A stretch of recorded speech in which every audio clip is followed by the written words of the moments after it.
Hello guys, आप देख रहे हैं गॉसिप टाउन और मैं हूं आपके साथ कृतिका। चारू असोपा इंडस्ट्री में किसी पहचान की मोहताज नहीं है। चारू असोपा ने टीवी इंडस्ट्री में कई जाने माने सीरियल्स में काम किया है और एक अलग पहचान बनाई है। चारू का डिवोर्स हो चुका है राजीव सेन के साथ और वो अब सिंगल मदर बनकर अपनी बेटी जियाना का पालन पोषण कर रही हैं। इसी बीच आपको ये भी बता दूं कि चारू असोपा का इस बड़े मुकाम तक पहुंचना इतना आसान नहीं रहा।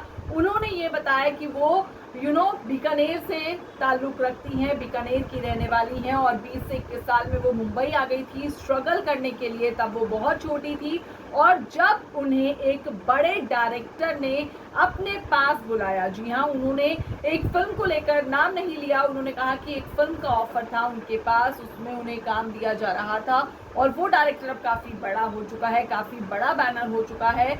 उन्होंने मुझे बुलाया और मेरे सामने कॉन्ट्रैक्ट था, मेरे हाथ में पेन था। जब मैंने कॉन्ट्रैक्ट पढ़ा तो मेरे होश उड़ गए।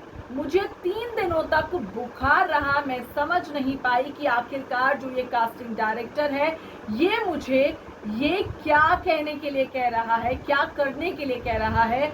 मैं उस दौरान पूरी तरीके से हैरान रह गई, परेशान हो गई। मुझे समझ नहीं आया कि मैं क्या कहूँ। मैंने तुरंत पेन को वहाँ पर फेंका और मैंने कहा मैं ये नहीं कर सकती हूँ। मेरी इज्जत मेरे लिए सबसे ज़रूरी है और मैं इन तमाम चीज़ों से बहुत दूर रहना चाहती हूँ। और चारू ने ये भी कहा मैं उस प्रोड्यूसर का नाम नहीं लेना चाहती क्योंकि आज के समय में वो प्रोड्यूसर और वो बैनर बहुत बड़ा हो चुका है। मेरे सामने कास्टिंग डायरेक्टर ने कॉन्ट्रैक्ट रखा, कॉन्ट्रैक्ट में जो लिखा था वो मैं आपको बता भी नहीं सकती। मुझे बुखार आ गया 3 दिन के लिए। उसे सुनने के बाद मुझे 3 दिन बुखार आ गया, मैं होश में नहीं थी, मुझे समझ नहीं आया। मैंने उसके आगे हाथ जोड़े और कहा मैं ये काम नहीं कर सकती हूँ। उसने कहा कि तुम नहीं तो बाहर खड़ी जो लड़कियां हैं उनमें से कोई कर लेगा, तुम जाओ। तो चारू ने कहा, मैं उसको कहा कि मैं तो नहीं कर सकती, आप उन्हीं से ये काम करवा लो और मैं वहां से चली गई। मैं किसी भी तरह का कॉम्प्रोमाइज करने के लिए तैयार नहीं हूँ। ये तमाम चीजें चारू असोपा ने अब खुलकर बोली है और कहा जब बात इज्जत पर आए तो वो सबसे पहले है, उसके बाद ही सब चीजें हैं।